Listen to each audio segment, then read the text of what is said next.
मनु संहिता में संपत्ति विषयक अवधारणा के संबंध में कुछ विरोधाभास विद्यता है।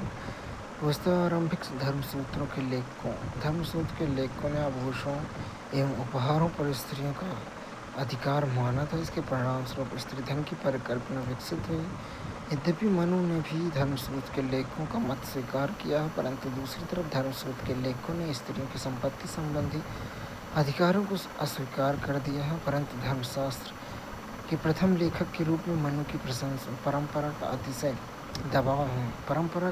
दबाव था, इसलिए मनु ने कुछ समझौतावादी रुख अपनाया है। यद्यपि उन्होंने अपनी विधि संग्रह में कहीं भी इस बात का जिक्र नहीं किया कि बहनों को भी अपने भाइयों के साथ संपत्ति का अधिकार है, लेकिन उन्होंने इस तथ्य को भी स्पष्ट कर दिया कि भाइयों को अपनी संपत्ति का 1/4 भाग अपनी बहन की शादी के लिए खर्च करना चाहिए। उसी तरह यद्यपि पुत्री पिता की संपत्ति की अधिकारी नहीं थी, परंतु पिता को यह अधिकार था कि वह अपनी पुत्री के उपहार के रूप में संपत्ति दे सकता था, और इस प्रकार के उपहारों की गणना पितृदत्ता और अनुदेय की कोटि में की जाती थी। पितृदत्ता और अनुदेय को स्त्रीधन माना जाता था। इसके अलावा अगर कोई व्यक्ति पुत्रविहीन है तो वह अपनी पुत्री को पुत्र का दर्जा दे सकता था। इसका अर्थ था कि ऐसी पुत्री को पुत्र का कार्य करती थी, अपने पिता की वैध उत्तराधिकारी थी। ऐसी पुत्री को पुत्रिका कहा जाता था। उसी तरह माता की संपत्ति पुत्री को मिल सकती थी। आश्चर्य की बात यह है कि मनु विधवा की संपत्ति विषयक अधिकार के बारे में मौन है। मनु संहिता का प्रभाव आगे के लेखकों के विचार पर भी पड़ा। आगे के एक स्मृतिकार याज्ञवल्क्य का मानना है कि पैतृक संपत्ति में पिता एवं पुत्र को समान अधिकार है। वस्तुतः इसी के परिणाम स्वरूप जन्म स्वत्व की अवधारणा विकसित हुई। परंतु याज्ञवल्क्य कहते हैं कि पिता की मृत्यु के बाद पुत्र आपस में संपत्ति बांट सकते हैं तथा इस संपत्ति को माता को भी बराबर का हिस्सा प्राप्त होगा तथा बहनों को भाइयों की संपत्ति का 1/4 भाग प्राप्त होगा। यद्यपि मनु की तरह याज्ञवल्क्य ने भी स्पष्ट नहीं किया कि ये 1/4 संपत्ति पुत्रियों को अधिकार के रूप में प्राप्त होगी या नैतिक बाध्यता की तरह उनके भाइयों के विवाह के अवसर पर उपहार स्वरूप प्रदान करेंगे। आगे नारद, बृहस्पति, कात्यायन जैसे स्मृतिकारों ने मनु और याज्ञवल्क्य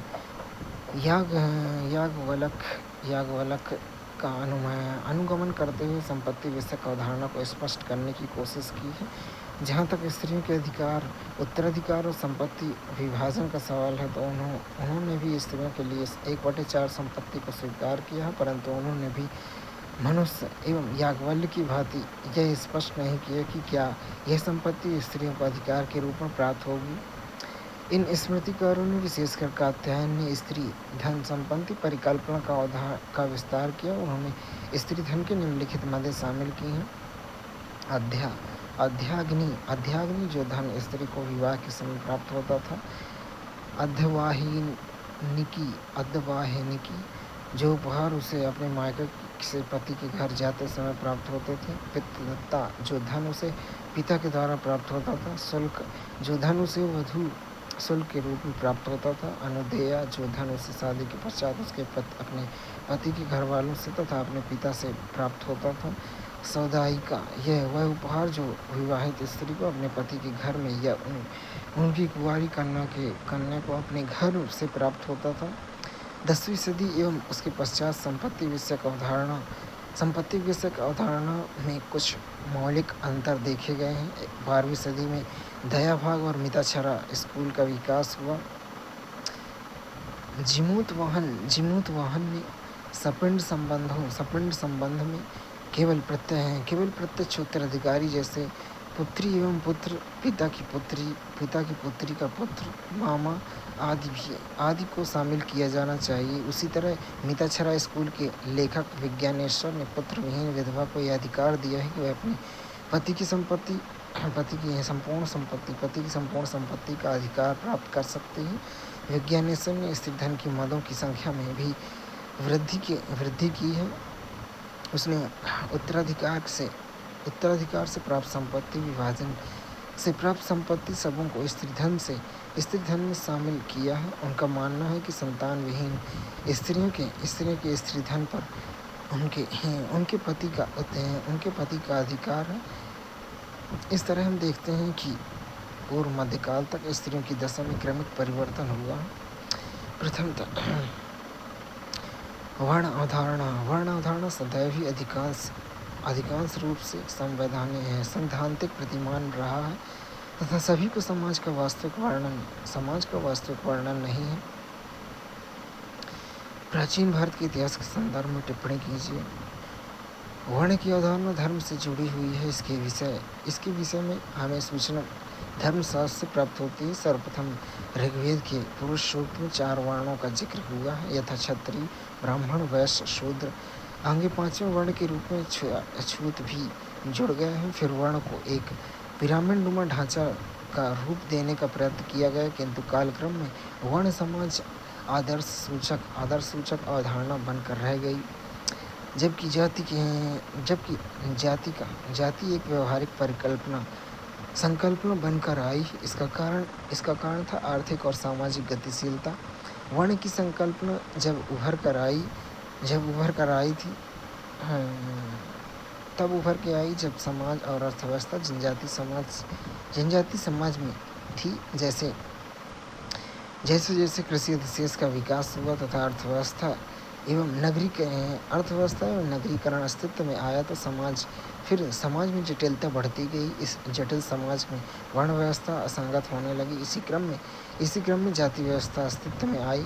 बदलती हुई आर्थिक सामाजिक परिस्थितियों में एक तरफ जहां ब्राह्मण और क्षत्रिय निम्न पेशे को अपनाने लगे, वहीं वैश्य और शूद्र के द्वारा भिन्न उच्च वर्ण के पेशों को अपनाए जाने का साक्ष्य मिलने लगा। उस कारण से वैसे सामाजिक समूह उभर कर आने लगे जिन्हें किसी एक वर्ण में रखना कठिन था। उदाहरण के लिए 5वीं सदी में अभिलेख में गंगा यमुना दोआब के क्षेत्र में 2 क्षत्रिय व्यापारियों का उल्लेख मिलता है। उसी प्रकार पेहोवा तथा सियादोनी अभिलेख में ब्राह्मणों को क्रमशः घोड़े एवं पान का व्यापारी बताया गया है। उसी तरह मंदसौर अभिलेख से यह सूचना मिलती है कि गुजरात के लाट शहर में बनकरों का एक समूह मालवा के मंदसौर में आ गया वहाँ उसने दूसरे पेशे को अपना लिया।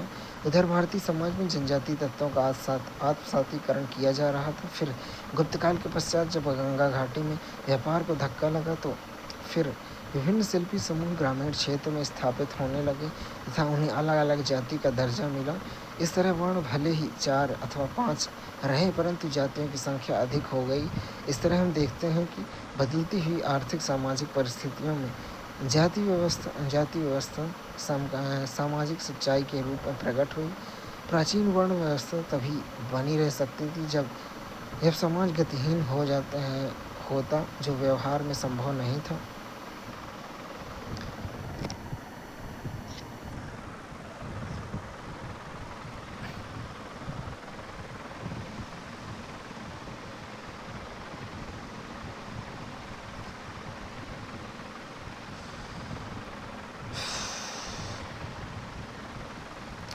प्राचीन भारत में विज्ञान एवं तकनीकी का विकास।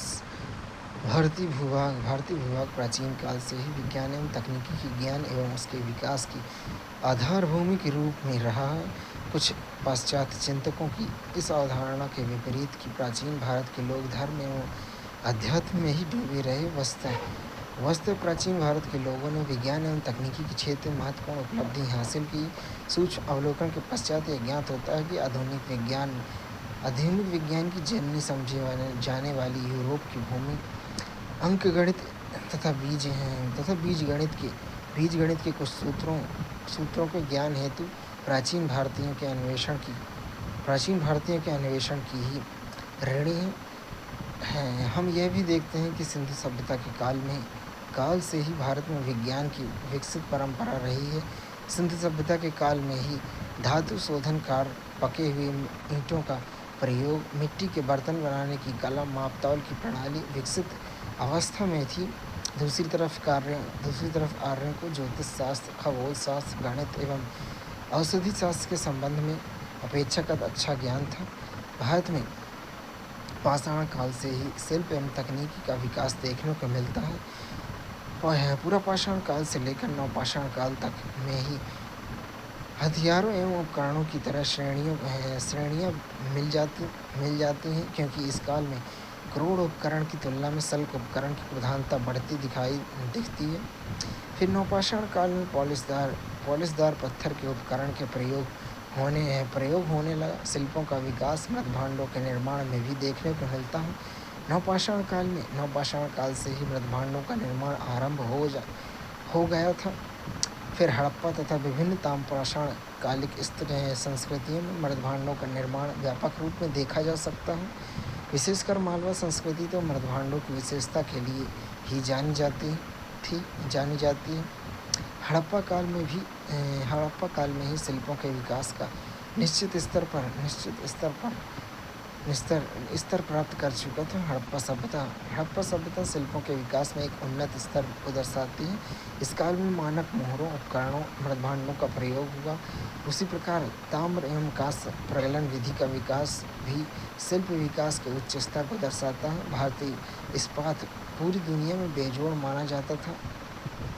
इसे वुड्ज के नाम से जाना जाता था। आगे मौर्योत्तर गुप्त काल तक आते धातु कला ने अपनी उत्कृष्टता को और भी सिद्ध कर दिया। गुप्त काल में निर्मित मेहरौली दिल्ली स्थित लाभ स्तंभ अपनी मजबूती तथा सुंदरता के लिए विख्यात है। इसी प्रकार विभिन्न आकृति की मुद्रा प्राचीन काल में धातु तकनीकी की श्रेष्ठता साबित करती है। प्राचीन भारत में वास्तु तकनीकी का भी व्यापक विकास हुआ। मानक ईंटों के प्रयोग से सुव्यवस्थित नगरों का निर्माण शिल्प की इस विद्या के विकास को दर्शाता है। उदाहरण के तौर पर हड़प्पा के नगर से लेकर उत्तर गुप्त काल तक नगरों के ध्वंसावशेष बिखरे पड़े हैं। इस काल में विभिन्न प्रकार के भवन विभिन्न स्तरों के व्यक्तियों के अनुसार बनाए जाते थे। भवन के प्रांगण में उद्यानों, पानी के तालाब एवं कुओं का निर्माण भी किया जाता था। नगर एवं कस्बे ज्यामिति के आधार पर निर्मित किए जाते थे और उन्हें बनाने में धर्मशास्त्र की प्रेरणा ली जाती थी। नगरों एवं कस्बों की नींव भौगोलिक पर्यावरण, जल के प्राकृतिक स्रोतों की उपलब्धता, यातायात के साधन, युद्ध के दौरान सुरक्षा इत्यादि को ध्यान में रखते हुए रखी जाती थी। प्राचीन काल के विज्ञान का विकास विभिन्न रूपों में देखने को मिलता है, जैसे खगोल, गणित, ज्यामिति, त्रिकोणमिति तथा भाषा विज्ञान का विकास। प्राचीन काल में धर्म और विज्ञान एक दूसरे से जुड़े हुए थे। ग्रहों को देवता समझा जाता था और यही वजह है कि प्राचीन काल से ही ग्रहों के अवलोकन में भारतीय रुचि थी। ग्रहों का अध्ययन इसलिए भी आवश्यक था क्योंकि इसका संबंध ऋतुओं एवं मौसम में था और इन परिवर्तनों की जानकारी विकसित हो रही कृषि अर्थव्यवस्था के लिए आवश्यक थी। इसी तरह व्याकरण एवं भाषा विज्ञान का उद्भव इसलिए हुआ कि ब्राह्मण और पुरोहित ग्रंथों के शुद्ध उच्चारण को अत्यधिक महत्व देते थे। इसलिए प्राचीन काल में पाणिनि, कात्यायन एवं पतंजलि की भाषा विज्ञान के विकास में विशिष्ट भूमिका रही है। ईसा पूर्व 4वीं सदी में संस्कृत भाषा के नियमों को सुव्यवस्थित रूप से संचित करके पाणिनि ने एक व्याकरण लिखा जो अष्टाध्यायी के नाम से जाना जाता है। ईसा पूर्व 3री सदी में आकर गणित, खगोल विद्या एवं आयुर्विज्ञान का विकास हुआ। गणित के क्षेत्र में प्राचीन काल में भारतीयों की 3 विशिष्ट उपलब्धियां हैं।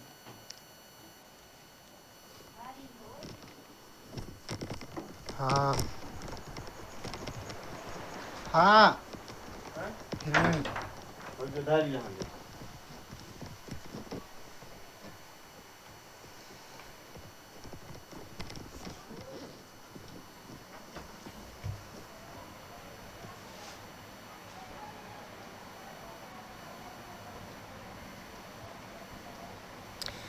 प्राचीन काल में विज्ञान का विकास विभिन्न रूपों में देखने को मिलता है, जैसे खगोल, गणित, ज्योतिष, त्रिकोणमिति एवं भाषा विज्ञान का विकास। प्राचीन काल में धर्म एवं विज्ञान का एक दूसरे से जुड़े हुए थे। ग्रहों को देवता समझा जाता था। यही वजह है कि प्राचीन काल में ही ग्रहों के अवलोकन में भारतीयों की रुचि थी। ग्रहों का अध्ययन इसलिए भी आवश्यक था क्योंकि उनका संबंध ऋतुओं एवं मौसम से था, और इन परिवर्तनों की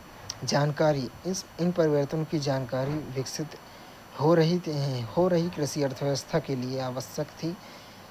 इसी तरह व्याकरण एवं भाषा विज्ञान का उद्भव इसलिए हुआ कि ब्राह्मण एवं पुरोहित मंत्रों के शुद्ध उच्चारण को अत्यधिक महत्व देते थे। प्राचीन काल में पाणिनि, कात्यायन एवं पतंजलि की भाषा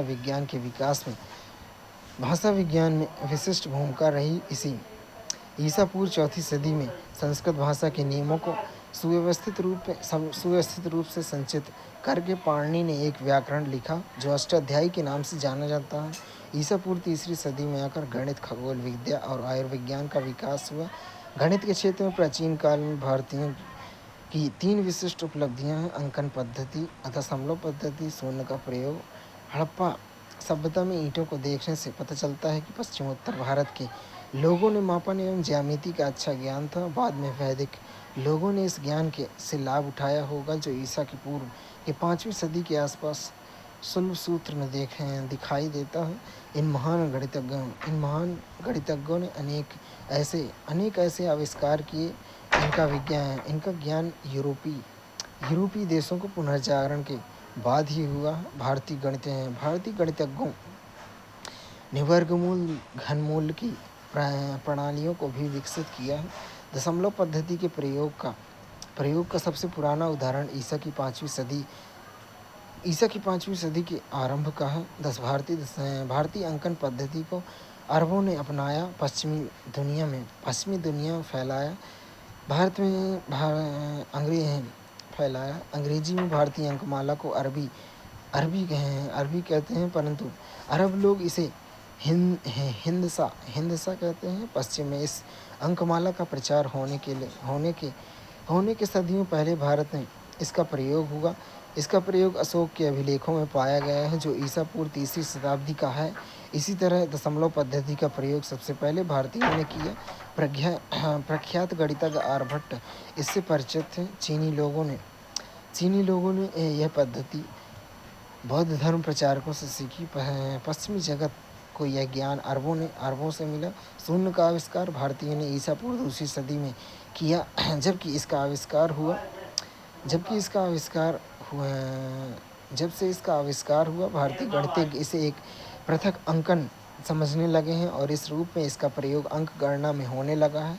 अरब देश में शून्य का प्रयोग सबसे पहले 873 ईस्वी में आरंभ हुआ।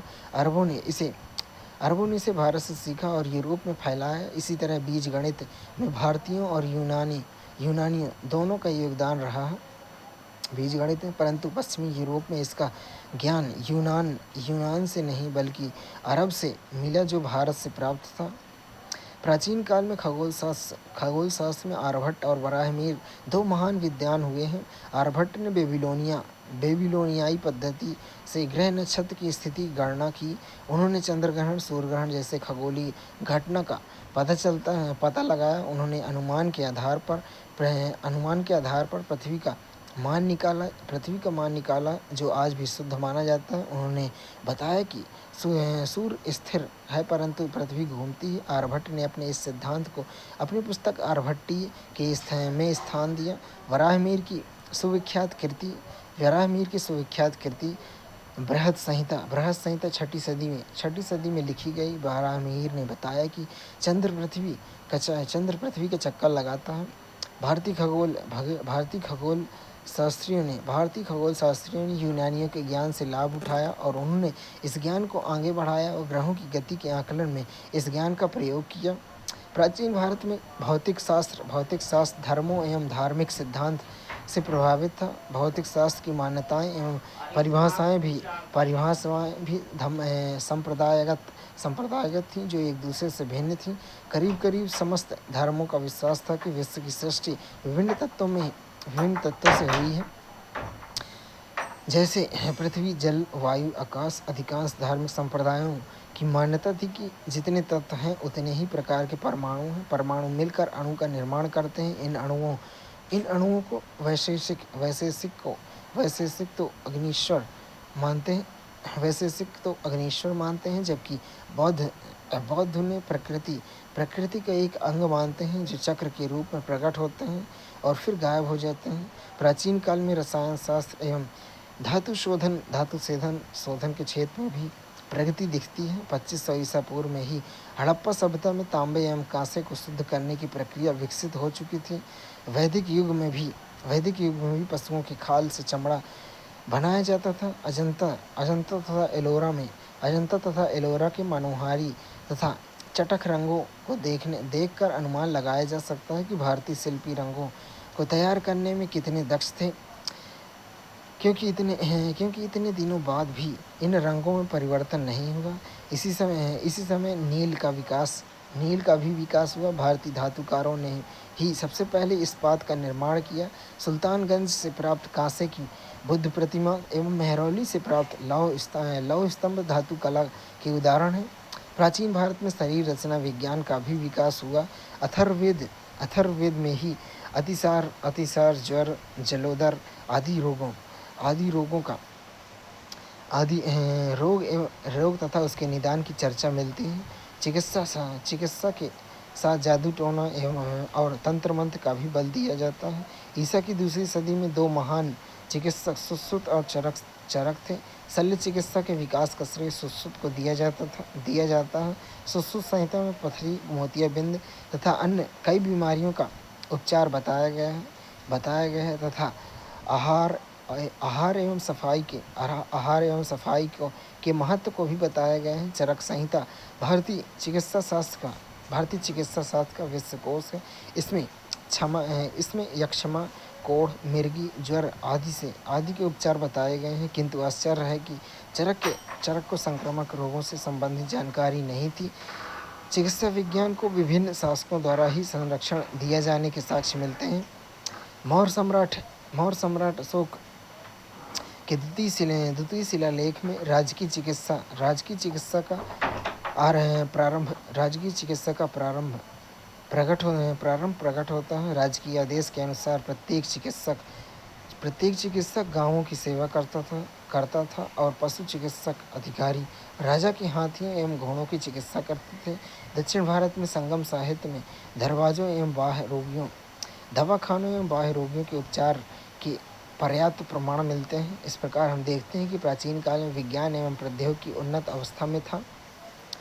प्राचीन भारत में शिक्षा का विकास। प्राचीन काल में ही भारत में भौतिक एवं तथा आध्यात्मिक उत्थान तथा विभिन्न उत्तरदायित्वों के विधिवत निर्वाह के लिए शिक्षा की महती आवश्यकता को सदा स्वीकार किया गया है। वैदिक युग में ही शिक्षा को प्रकाश का स्रोत माना गया है, जो मानव जीवन के विभिन्न क्षेत्रों को आलोकित करते हुए उसे सही दिशा निर्देश देता है। महाभारत में भी उल्लेखित है कि विद्या के समान नेत्र तथा सत्य के समान कोई दूसरा तप नहीं है। प्राचीन काल में ज्ञान का प्रमुख साधन वेद को माना जाता था और श्रवण एवं समरण के द्वारा यह शिक्षा एक पीढ़ी से दूसरी पीढ़ी जाती थी। प्राचीन काल में मनन, चिंतन, तर्क को शिक्षा का प्रमुख साधन माना जाता था। बौद्ध धर्म का क्षणभंगवाद, नैरात्यमवाद तथा जैन धर्म का स्यादवाद तर्क पद्धति पर ही आधारित था। आगे चलकर षट दर्शन में उल्लेखित न्याय विशेष रूप से तर्कशास्त्र का ही रूप है। प्राचीन भारतीयों की दृष्टि में शिक्षा मनुष्य के सर्वांगीण विकास का साधन है, परंतु यहाँ शिक्षा का ग्रहण सिर्फ पुस्तकी ज्ञान से नहीं हो जाता था। इसलिए यहाँ के शास्त्रों का पंडित भी मूर्ख है यदि उसे कर्मशील व्यक्ति के रूप में निपुणता प्राप्त नहीं की है। शिक्षा का प्रमुख उद्देश्य था चरित्र का निर्माण, संरक्षण और प्रसार और निष्ठा एवं धार्मिकता का संचार करना। प्राचीन युग में शिक्षा दो प्रकार की होती थी, तकनीकी शिक्षा और आध्यात्मिक शिक्षा। तकनीकी शिक्षा पिता से पुत्र को प्राप्त होती थी। इसके अतिरिक्त विभिन्न श्रेणियों, शिल्पों, संगठन तकनीकी शिक्षा का प्रसार करते थे। मौलिक शिक्षा आध्यात्मिक की थी। इसका उद्देश्य व्यक्तिगत निर्माण था। इस शिक्षा में मानसिक क्षमता के विकास पर विशेष बल दिया जाता था, क्योंकि माना जाता था कि उच्च ज्ञान के लिए मानसिक क्षमता अनिवार्य है। पतंजलि को प्राचीन भारत का मनोवैज्ञानिक माना जाता है। पतंजलि ने 5 प्रकार की मानसिक अवस्थाओं का चित्रण किया है: क्षिप्त, विक्षिप्त, मुधाचित, एकाग्रचित एवं निरुद्ध चित्त। पतंजलि ने निरुद्ध चित्र को वह अवस्था माना है जब मस्तिष्क विभिन्न प्रवृत्तियों से मुक्त होकर आध्यात्मिक ज्ञान प्राप्त करने की अवस्था में जाता है। ऋग्वैदिक अथवा पूर्व वैदिक काल में शिक्षा का मुख्य पाठ्यक्रम वैदिक साहित्य का अध्ययन था। पवित्र वैदिक ऋचाओं के अतिरिक्त इतिहास, पुराण, नरसंसी गाथाएं और खगोल विद्या, ज्यामिति, छंद शास्त्र आदि अध्ययन के महत्वपूर्ण विषय थे। वैदिक साहित्य के अध्ययन को सरल बनाने के लिए शिक्षा, कल्प, व्याकरण, निरुक्त, छंद तथा ज्योतिष नाम से 6 वेदांग की रचना हुई है। सूत्र काल के अंत तक वैदिक साहित्य के अध्ययन के साथ दर्शन, धर्मशास्त्र, काव्यशास्त्र, व्याकरण, खगोल विद्या, मूर्ति कला, वैदिक पोत निर्माण आदि शिक्षा का पर भी बल दिए जाने लगा। इस प्रकार धार्मिक और लौकिक विषयों की शिक्षा में समन्वय स्थापित किया गया। इस युग के स्नातकों से अपेक्षा की जाती थी कि वे वेदों तथा 18 शिल्पों में निपुण हों। 18 शिल्पों के अनुसार गायन, वादन, चित्रकला, गणित, प्रशासनिक प्रशिक्षण, सैन्य प्रशिक्षण, सर्प विद्या आदि। संस्कृत महिलाओं की अपेक्षा की जाती थी कि वे पाक कला और चित्रकला, संगीत कला, सिलाई कढ़ाई में निपुण हों। शिक्षण संस्थानों में गुरुकुल प्रमुख था। इसमें विद्यार्थी अपने घर से दूर गुरु के घर पर निवास कर शिक्षा ग्रहण करते थे। उपनयन संस्कार के पश्चात ब्रह्मचर्य आश्रम में अवस्था आती थी जब बालक गृह त्याग करके गुरुकुल में प्रवेश करता था। शिक्षा के अतिरिक्त उसे कुछ व्यवहारिक कार्य भी करने पड़ते थे, जैसे पशुपालन और भिक्षाटन। संभवतः पशुचारण के द्वारा उन्हें पशु उत्पाद के महत्व से परिचित कराया जाता था। गुरुकुल में छात्रों को इसलिए रखा जाता था कि गुरु के चरित्र एवं आचरण का छात्रों के मन मस्तिष्क पर सीधा प्रभाव पड़े तथा उनका अनुकरण करें। परिवार के वातावरण से दूर रहने के कारण उन्हें आत्मनिर्भरता की भावना विकसित होती थी तथा वह संसार की गतिविधियों से अधिक अच्छा परिचय प्राप्त कर सकता था।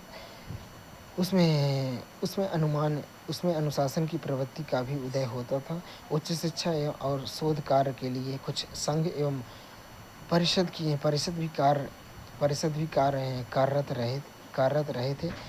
ऋग्वेद में ब्राह्मण संघों की चर्चा की गई है। उसी तरह पांचाल क्षेत्र में एक शैक्षिक परिषद थी जो पांचाल परिषद के नाम से जानी जाती थी। इन शिक्षा केंद्रों के अलावा ग्रामीण क्षेत्र में समय समय पर जनसभाओं के द्वारा भी शिक्षा दी जाती थी। इन जनसभाओं में भाग लेने वाले पंडित कारक के नाम से जाने जाते थे। इसके अतिरिक्त कुछ वर्षों में एक विशाल शैक्षिक सम्मेलन भी होता था, जिसमें वाद विवाद के जरिए ज्ञान का प्रकाशन किया जाता था। इस प्रकार के महासम्मेलन का प्रथम ऐतिहासिक साक्ष्य विदेह की भूमि से प्राप्त होती थी। इसकी अध्यक्षता महर्षि याज्ञवल्क्य ने की थी। इसमें अरिणी और उछालक जैसे विद्वान भी शामिल थे। माना जाता है कि इसमें गार्गी जैसी विदुषी भी शामिल थी। प्राचीन काल में उच्च शिक्षा के लिए अनेक महत्वपूर्ण विश्वविद्यालय भी थे। सूचना प्राप्त होती है कि इसमें कुछ विश्वविद्यालय का विकास बौद्ध विहारों से हुआ था, तो कुछ स्वतंत्र रूप में विकसित हुए थे। ऐसे ही प्रमुख शिक्षा केंद्रों में नालंदा विश्वविद्यालय महत्वपूर्ण है। गुप्त काल में स्थापित यह विश्वविद्यालय आंतरराष्ट्रीय स्तर का था। इसी विश्वविद्यालय में प्रसिद्ध चीनी यात्री हेनसांग ने शिक्षा प्राप्त की थी। इस विश्वविद्यालय में भारत के अलावा अन्य देशों जैसे तिब्बत, मंगोलिया, कोरिया, मध्य एशिया तक के छात्र अध्ययन के लिए आते थे। हवीली ने यहाँ के विद्यार्थियों की संख्या 10,000 बतलाई है। आगे हर्षवर्धन ने इसको संरक्षण दिया और 200 गांवों का राजस्व अर्पित किया। गुजरात में काठियावाड़ क्षेत्र में आधुनिक बल नामक स्थान पर बल नामक स्थान पर विभिन्न विभिन्न बल्लभी स्थित बल्लभी प्राचीन भारत हैं। बल्लभी प्राचीन भारत के शिक्षा एवं तथा संस्कृति का प्रमुख केंद्र था। यहाँ भी नालंदा की कोटि का एक विश्वविद्यालय था। वल्लभी हीनयान बौद्ध धर्म की शिक्षा का केंद्र था। यह विश्वविद्यालय अपितु सहिष्णुता एवं बौद्धिक स्वतंत्रता के लिए विख्यात था। यहाँ बौद्ध धर्म के साथ साथ न्याय विधि वार्ता साहित्य एवं आदि विषयों की शिक्षा दी जाती थी। इत्सिंग द्वारा बतलाया गया है कि यहाँ के स्नातकों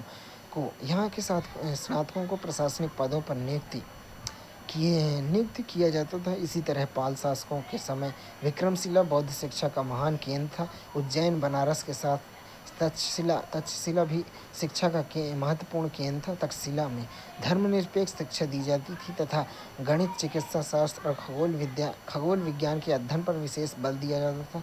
माना जाता है कि जीवक, चरक, कौटिल्य आदि विद्वानों ने यही शिक्षा ग्रहण की थी। इस प्रकार हम देखते हैं कि प्राचीन काल में शिक्षा उन्नत अवस्था में थी। प्राचीन काल में ज्ञान और शिक्षा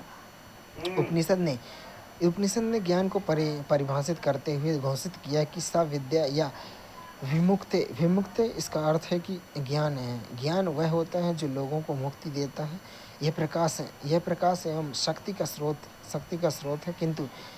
किंतु अगर हम प्राचीन कालीन शिक्षा पद्धति पर दृष्टिपात करते हैं तो फिर हमें मिचेल फूको की यह युक्ति याद आती है कि द नॉलेज इज पावर।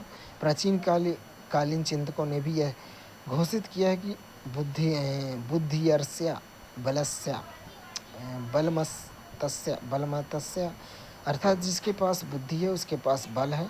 किंतु प्राचीन काल में शिक्षा के विकास में विभिन्न धार्मिक पंथों का योगदान रहा था। उसी आधार पर शिक्षा के स्वरूप तथा शिक्षा के आवंटन की पद्धति में भी अंतर रहा। ब्राह्मणवादी शिक्षा इस शिक्षा का आधार वेद, उपनिषद, महाकाव्य तथा पुराण साहित्य ने तैयार किया है।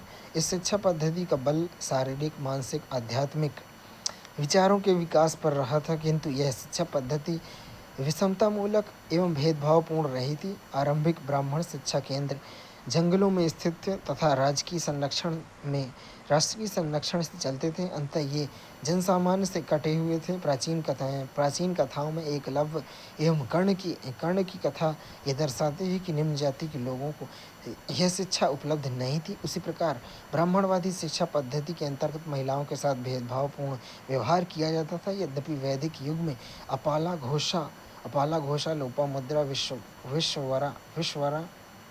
विश्वरा, गार्गी, मैत्रेयी आदि विदुषी महिलाओं का जिक्र मिलता है। किंतु सूक्ष्म परीक्षण करने पर महिला शिक्षा की निम्नलिखित सीमाएं नजर आती हैं।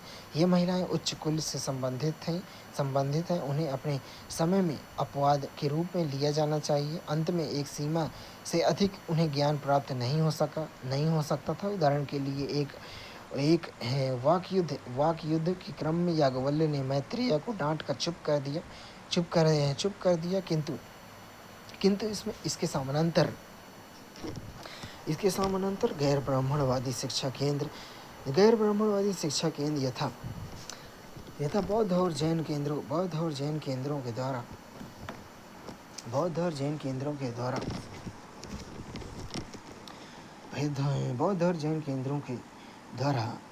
अधिक न्यायशील पद्धति अपनाई गई। आरंभ में उन्होंने संघों के माध्यम से शिक्षा प्रदान की। आगे चलकर बौद्ध पाठ चर्चा में पिटक के साथ साथ भाषा, इतिहास, तर्कशास्त्र, औषधि शास्त्र एवं अन्य को भी शामिल किया गया। बौद्ध संघ ने शिक्षा के केंद्र के रूप में काम किया तथा अपने शिक्षा केंद्र का दरवाजा न केवल भिक्षुओं के लिए अपितु उपासकों के लिए भी खोल दिया। इसने जाति, रंग, जन्म के भेद को भी स्वीकार किया है। बौद्धों के अधीन नालंदा, विक्रमशिला, उदंतपुरी तथा नागार्जुन कोंड आदि महत्वपूर्ण शिक्षा के केंद्र के रूप में विकसित हुए। फाहियान, हेनसांग, इत्सिंग और आगे लामा तारानाथ के विवरण से यह ज्ञात होता है कि दूर दूर के बौद्ध विद्वान इन शिक्षा केंद्रों में योगदान देने के लिए आते थे। बौद्ध एवं जैन शिक्षा पद्धति में जनसामान्य की आवश्यकता को पूरा करने का प्रयास किया गया। इसलिए जहाँ ब्राह्मणवादी शिक्षा पद्धति में शारीरिक कार्य एवं शिल्प गतिविधि को हतोत्साहित किया गया, वहीं गैर ब्राह्मण केंद्रों में 18 शिल्प एवं 64 कलाओं की शिक्षा पर बल दिया गया। इसने मानव श्रम की प्रतिष्ठा पर विशेष बल दिया। बौद्ध शिक्षण केंद्रों को जनसामान्य से समर्थन प्राप्त था तथा वे जनसामान्य के निकट होते थे, जबकि ब्राह्मणवादी शिक्षा केंद्र राजकीय समर्थन पर जंगलों में स्थापित थे। इसके अतिरिक्त बौद्ध शिक्षा में दो कारणों से स्वतंत्र चिंतन को प्रोत्साहन मिला। प्रथम इसने शास्त्रों के प्राधिकार को अस्वीकार किया गया। दूसरे, इसने स्वयं द्वारा अर्जित ज्ञान को विशेष महत्व दिया था। इसलिए इसमें कहा गया है कि प्रत्येक व्यक्ति अपना प्रकाश स्वयं है। जैनियों का भी शिक्षा में योगदान रहा है। इसमें जैनियों का सबसे बड़ा योगदान है शास्त्र दान की अवधारणा पर बल, डोनेशन ऑफ नॉलेज। इसके तहत निम्नलिखित बातें शामिल हैं: स्वयं पढ़ना, दूसरों को पढ़ने के लिए उत्साहित करना, स्वयं लिखना तथा दूसरों को लिखने के लिए उत्साहित करना। यद्यपि जैनियों के अधीन नालंदा तथा तक्षशिला एवं शिक्षण केंद्र नहीं थे, किंतु जैन संघ भी शिक्षा के महान केंद्र बने तथा शास्त्र दान की अवधारणा के द्वारा अनेक महत्वपूर्ण पुस्तकालय विकसित किए गए। फिर जैनियों ने श्वेतांबर एवं यापनियों उपसंप्रदायों ने महिलाओं की शिक्षा पर विशेष बल दिया। यद्यपि बौद्ध एवं जैन शिक्षा को अधिक लोकप्रियता मिली थी, किंतु ब्राह्मण शिक्षा पद्धति भी फलती फूलती रही थी। छठी सदी के बाद लिपि का प्रसार संपूर्ण उपमहाद्वीप में हो गया। साथ ही मानक भाषा भी विकसित हुई। अंतः ब्राह्मण शिक्षा के केंद्र के रूप में घटिका, अग्रहार, ब्रह्मपुरी जैसे अनेक शिक्षा के केंद्र विकसित हुए। हाल में पुरातत्वविद, वैज्ञानिक एवं नौकरशाही के द्वारा एक बार फिर प्राचीन शिक्षा के अन्वेषण पर विशेष बल दिया जा रहा है। इसका कारण है परंपरागत ज्ञान पद्धति की कुछ ऐसी तकनीकी ज्ञान हासिल करना जिससे वर्तमान के बौद्धिक संपदा कानून के युग में लाभ उठाया जा सके। ये तकनीकी ज्ञान खाद्य उत्पादन, व्यावसायिक फसलें, कृषि, धातु तकनीकी, अल्कोहल के आसवन की विधि, किण्वन की पद्धति, ऊन एवं सूती कपड़ों की रंगाई आदि क्षेत्र से संबंधित हो सकते हैं। प्राचीन काल में भारत में जन संधारण के मध्य लौकिक ज्ञान के प्रसार में पुराणों के योगदान की समीक्षा कीजिए। प्राचीन काल में ब्राह्मण साहित्य का विश्लेषण करने के पर सामान्यतः इनकी दो विशेषताएं नजर आती हैं। प्रथम, इस साहित्य पर कुलीनों का वर्चस्व था। दूसरे, शूद्रों और महिलाओं को कम से कम सैद्धांतिक तौर पर इससे वंचित रखा गया, किंतु पुराण एवं महाकाव्य इसके अपवाद हैं। इसलिए पुराण जनसामान्य को शिक्षा प्रदान करने के एक प्रमुख साधन बन गए। पुराण साहित्य निम्नलिखित रूप में जनसामान्य के लिए उपयोगी सिद्ध हुआ। प्रथमतः इसके अध्ययन के लिए कोई औपचारिकता एवं गुरु के निर्देशन की जरूरत नहीं थी। दूसरे, पुराणों ने बड़े ही सहज शब्दों में तथा लोकप्रिय कहानियों के माध्यम से जनसामान्य तक वैदिक ज्ञान को पहुंचाया था। सबसे बढ़कर पुराणों का संबंध मानव के लौकिक ज्ञान से है और यह मानव के लौकिक ज्ञान को भी समृद्ध करता है। कुल 18 पुराण हैं तथा 18 ही उपपुराण मौजूद हैं। इसमें हमें विभिन्न राजवंशों की वंशावलियाँ प्राप्त होती हैं, भौगोलिक क्षेत्रों का ज्ञान मिलता है तथा विभिन्न आर्थिक पेशे के विषय में भी जानकारी प्राप्त होती है। इतना ही नहीं, कुछ पुराण स्थापत्य एवं कला के रूप के विषयों में भी लोगों को सूचना प्रदान करते हैं। यथा स्थल पुराण से विभिन्न क्षेत्रों की जानकारी मिलती है। वर्ण पुराण से विभिन्न पेशों के उद्भव तथा पेशे को अपनाने वाले समूहों को जाति के रूप में ढलने की सूचना मिलती है। उसी प्रकार अग्नि पुराण एवं अन्य पुराणों से स्थापत्य एवं अन्य कलाओं का भी ज्ञान प्राप्त होता है। इस तरह पुराण लौकिक ज्ञान का एक महत्वपूर्ण स्रोत बन गया था। नालंदा बिहार में पटना के समीप नालंदा उत्तर में प्रमुख बौद्ध संघाराम विहार शिक्षा के केंद्र बन गया था। नालंदा से संबंध में 6वीं और 7वीं शताब्दी के पूर्वार्ध में हमारी जानकारी का स्रोत प्रसिद्ध चीनी यात्री हेनसांग है।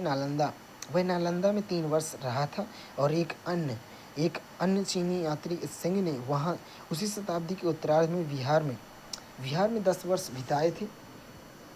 10 वर्ष बिताए से इन चीनी यात्रियों के विवरण से पता चलता है कि उस युग में नालंदा में एक प्रमुख 1000 भिक्षु और छात्र थे, किंतु इस सिंह के समय भारत में इस विश्वविद्यालय के अध्ययन करने वाले छात्रों की संख्या लगभग 3000 थी।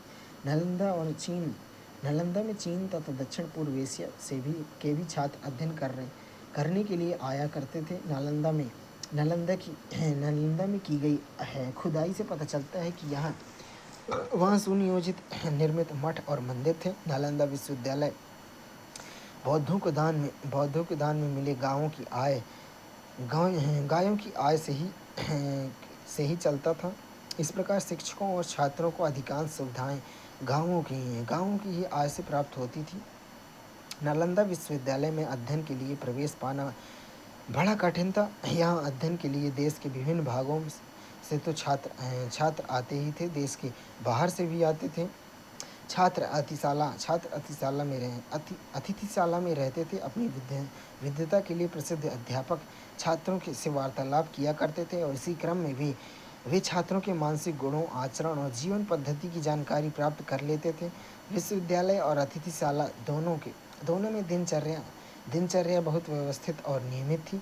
सबको समय की जानकारी एक जल घड़ी की सहायता से की जाती थी। नालंदा में शिक्षकों और छात्रों की कुल संख्या 10,000 थी, जिनमें से 8,500 तो छात्र थे, 1500 शिक्षक की श्रेणी के थे। हेनसांग के समय शीलभद्र नालंदा विश्वविद्यालय के अध्यक्ष थे। उनके पहले कांची के धर्मपाल इस पद पर थे, जो शीलभद्र के शिक्षक रह चुके थे। शीलभद्र के बाद धर्मकीर्ति अध्यक्ष बने थे। नालंदा में उस समय ज्ञान प्राप्ति के जितने भी विषय और क्षेत्र थे, उनकी शिक्षा दी जाती थी। विषय 2 प्रकार के थे, ब्राह्मणवादी और बौद्ध, धार्मिक और धर्मनिरपेक्ष, दार्शनिक और व्यवहारिक, विज्ञान और कला इत्यादि विभिन्न। किंतु नालंदा में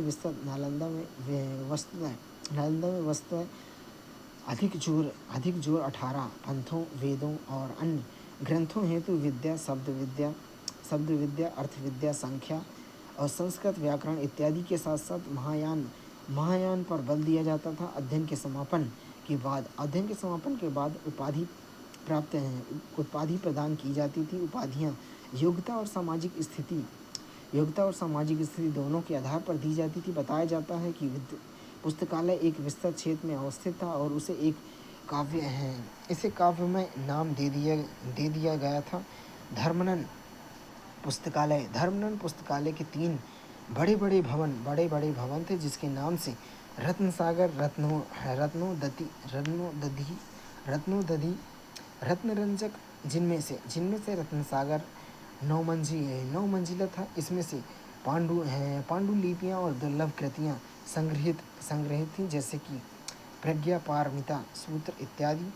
1197 से 1203 में बख्तियार खिलजी ने नालंदा को नष्ट कर दिया था और पूरी संस्था को जला दिया था। वल्लभी गुजरात के काठियावाड़ क्षेत्र में आधुनिक बल नामक स्थान पर स्थित वल्लभी पश्चिमी भारत में शिक्षा और संस्कृति का प्रसिद्ध केंद्र था। यहाँ नालंदा की कोटि का एक विश्वविद्यालय था। इस नगर की स्थापना मैत्रक वंशी शासक भट्टार्क ने की थी। यहाँ मैत्रक राजवंश की राजधानी थी। 7वीं सदी में वल्लभी एक प्रसिद्ध व्यापारिक और शैक्षिक केंद्र बन गया। हेनसांग इस नगर की समृद्धि का वर्णन करता है। इसके अनुसार यहाँ 100 बौद्ध विहार थे, जिनमें से लगभग 6000 हीनयानी भिक्षु निवास करते थे।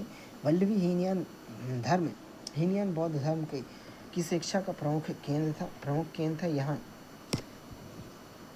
यहाँ भारत के विभिन्न यहाँ भारत के विभिन्न भागों यहाँ भारत के विभिन्न भागों के विद्यार्थी शिक्षा ग्रहण करने के लिए आते थे। यहाँ यह उच्च शिक्षा का केंद्र था। इत्सिंग हमें बताता है कि सभी देशों के विद्वान यहाँ एकत्रित होते थे तथा विविध सिद्धांतों पर धर्म शास्त्रार्थ करके उनकी सत्यता निर्धारित करते थे। यहाँ के अध्यापक 2 या 3 वर्ष तक विद्यार्थी को पढ़ाते थे। इसी अवधि में विद्यार्थी प्रकांड विद्वान बन जाते थे। कथा सरित सागर से पता चलता है कि अंतर्वेदी गंगा का प्रदेश के ब्राह्मण तक अपने बच्चों को उच्च शिक्षा के लिए वल्लभी भेजते थे।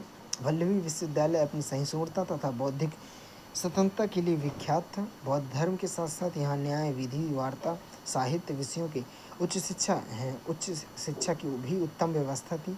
इत्सिंग हमें बताता है कि यहाँ के स्नातकों को प्रशासनिक पदों पर नियुक्त किया जाता था।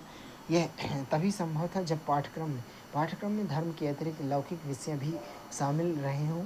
7वीं सदी के मध्य विश्वविद्यालय में के प्रमुख प्राचार्य स्थिरमति तथा गुणमती थे।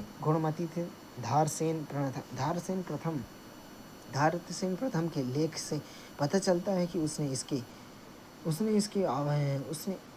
इसके आवास के लिए 2 सुंदर विहार बनवाए थे। यहाँ रहते हुए इन दोनों विद्वानों ने अपने प्रसिद्ध ग्रंथों की रचना की थी तथा इसी स्थान के बाद वे नालंदा विश्वविद्यालय में गए थे। नालंदा के ही समान वल्लभी के विद्वानों का नाम भी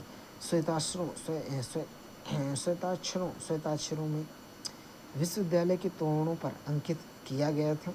वल्लभी भी शिक्षा का एक विख्यात केंद्र था। यहाँ भी अध्यापन का स्तर अत्यंत उच्च कोटि का था।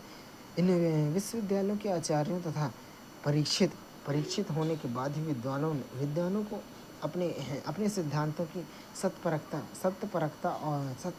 तथा अपनी बौद्धिकता का सही ज्ञान हो पाता था। जैसे कि इत्सिंग के विवरण से पता चलता है 7वीं सदी में तो वल्लभी का विश्वविद्यालय नालंदा की प्रतिस्पर्धा करने लगा था। मैत्रक शासकों ने इसे उदारतापूर्ण दान दिए तथा उसके काल 480 से 775 ईस्वी में इसकी खूब उन्नति हुई।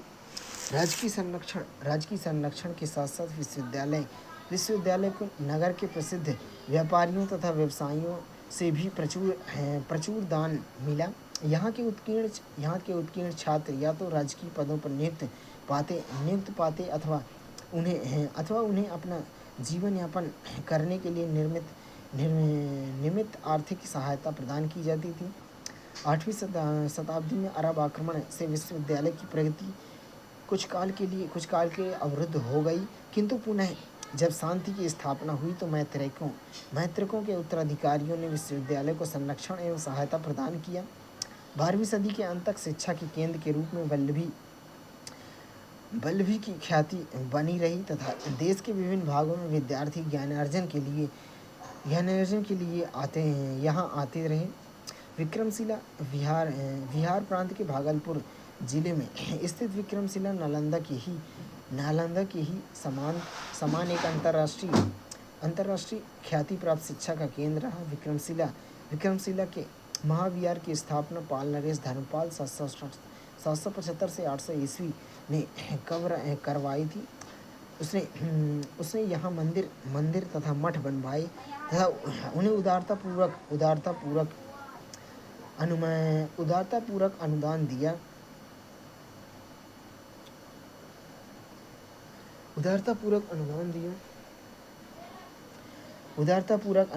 यहाँ 160 विहार एवं व्याख्यान के लिए अनेक कक्ष बने हुए थे। धर्मपाल के उत्तराधिकारी 13वीं सदी तक इसे राजकीय संरक्षण प्रदान करते रहे। परिणाम स्वरूप से विक्रमशिला लगभग 4 शताब्दियों से भी अधिक समय तक अंतर्राष्ट्रीय विश्वविद्यालय अंतर्राष्ट्रीय विश्वविद्यालय बना रहा। विक्रमशिला विश्वविद्यालय में 6 महाविद्यालय थे। प्रत्येक में एक केंद्रीय कक्ष तथा 108 अध्यापक थे। केंद्रीय कक्ष को विज्ञान भवन कहा जाता था। प्रत्येक महाविद्यालय में प्रवेश द्वार होता था तथा प्रत्येक प्रवेश द्वार पर एक द्वार पंडित बैठता था। द्वार पंडित द्वारा परीक्षण किए जाने के बाद ही किसी विद्यार्थी का महाविद्यालय में प्रवेश संभव था। विश्वविद्यालय में अध्ययन के विशेष विषय व्याकरण, तर्कशास्त्र, मीमांसा, तंत्र, विधिशास्त्र आदि थे। इस प्रकार यहाँ का पाठ्यक्रम नालंदा के समान विस्तृत नहीं था।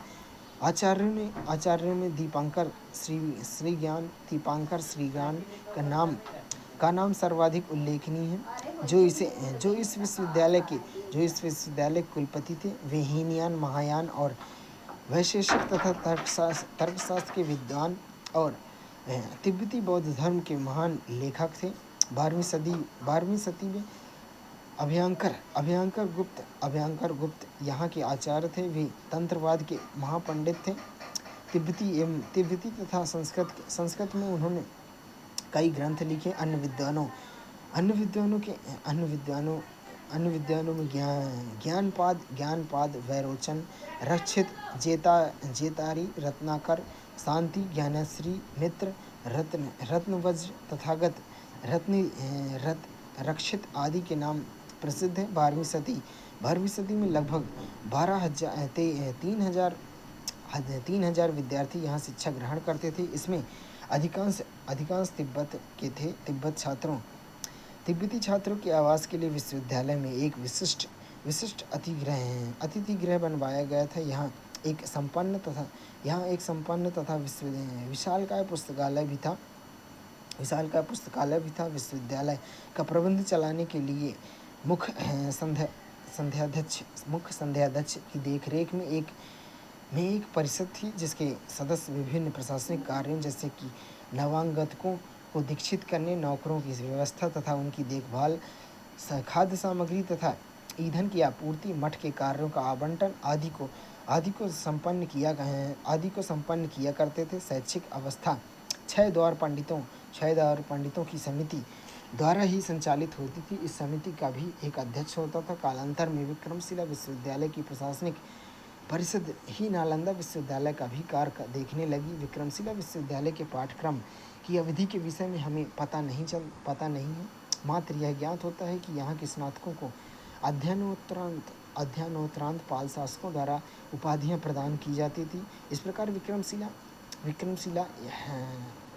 11वीं-12वीं सदी में भारत का सर्वाधिक संपन्न, सुसंगठित तथा प्रतिष्ठित विश्वविद्यालय था। नालंदा के ही समान इस विश्वविद्यालय का मुख्य कार्य तिब्बत में भारतीय सभ्यता का प्रचार प्रसार करना था। जैसा कि ऊपर बताया जा चुका है, विश्वविद्यालय के प्रमुख आचार्य दीपांकर सहित कई विद्वान तिब्बत गए, यहाँ बौद्ध धर्म का प्रचार प्रसार किया। इस प्रकार यहाँ के आचार्यों ने भारतीय ज्ञान विज्ञान को अंतर्राष्ट्रीय जगत में प्रतिष्ठित करने में महत्वपूर्ण भूमिका अदा की। 1203 ईस्वी में मुस्लिम आक्रांता बख्तियार खिलजी ने विक्रमशिला विश्वविद्यालय को दुर्ग के भ्रम को ध्वस्त कर दिया। भिक्षुओं की सामूहिक हत्या कर दी गई तथा ग्रंथों को जला दिया गया। इस समय विश्वविद्यालय के कुलपति शाक्य श्रीभद्र थे। वे अपने कुछ अनुयायियों के साथ किसी प्रकार बचकर तिब्बत भाग गए। इस प्रकार गौरवशाली शिक्षण संस्थान का अंत दुखद रहा है। तक्षशिला विश्वविद्यालय विश्व के प्राचीनतम विश्वविद्यालयों में से एक था, जिसके साथ विभिन्न शिक्षण विषयों के उनके विख्यात विद्वान व्यक्तित्व संबंधित थे। उनकी रणनीतिक अवस्थिति के कारण उनकी कृति फैली, लेकिन नालंदा के विपरीत आधुनिक अभिप्राय में उसे विश्वविद्यालय नहीं समझा जाता है। चर्चा कीजिए। भारत में प्राचीनतम शिक्षा केंद्र तक्षशिला रहा था, किंतु सर्वाधिक प्रसिद्धि नालंदा को मिली। परीक्षण करने पर इसका महत्वपूर्ण कारण नजर आता है। बौद्ध शिक्षा के महत्वपूर्ण केंद्र के रूप में इसका विकास होना, चूँकि बौद्ध धर्म एक धर्म बन रहा था, इसलिए नालंदा एक महत्वपूर्ण विश्वविद्यालय का दर्जा पा सका। नालंदा के विपरीत तक्षशिला वास्तविक संदर्भ में विश्वविद्यालय का दर्जा प्राप्त नहीं कर सका, जबकि यहाँ ब्राह्मण शिक्षा का महत्वपूर्ण केंद्र था। यहाँ दर्शन, व्याकरण, चिकित्सा तथा अन्य विषयों से शिक्षा दी जाती थी। प्रमुख चिकित्सा शास्त्री, जीवक, महत्वपूर्ण व्याकरण और वर्तिका के लेखक, कात्यायन और महत्वपूर्ण कूटनीतिज्ञ चाणक्य इस महाविद्यालय से संबंध रहे थे। फिर यह एक महत्वपूर्ण सामरिक केंद्र पर अवस्थित था, क्योंकि सिकंदर के आक्रमण के विरुद्ध जनमत निर्माण करने में भी संभवतः इस महाविद्यालय की भूमिका रही थी। बावजूद इसके ये भारत के बाहर विद्वानों और शोधकर्ताओं को आकर्षित नहीं कर सका। वहीं दूसरी तरफ नालंदा की मूर्ति पूर्वी एशिया से दक्षिण पूर्व एशिया तक बड़ी संख्या में विद्वान एवं शोधकर्ता आकर्षित हुए। बौद्ध धर्म की ओर आकर्षण ने स्वाभाविक रूप से उन्हें नालंदा की ओर आकर्षित किया था। इसके अतिरिक्त दोनों के बीच अंतर का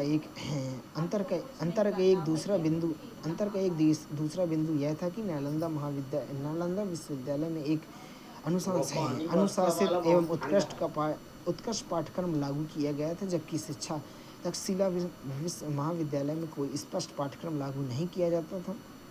फिर छात्र भी विभिन्न शिक्षकों के बीच बटे हुए थे। नालंदा के महत्व को देखते हुए हाल में भारतीय सरकार कुछ अन्य देशों के साथ मिलकर इस विश्वविद्यालय को पुनर्जीवित करने तथा सॉफ्ट पावर के रूप में उसका उपयोग करने का निर्णय लिया है।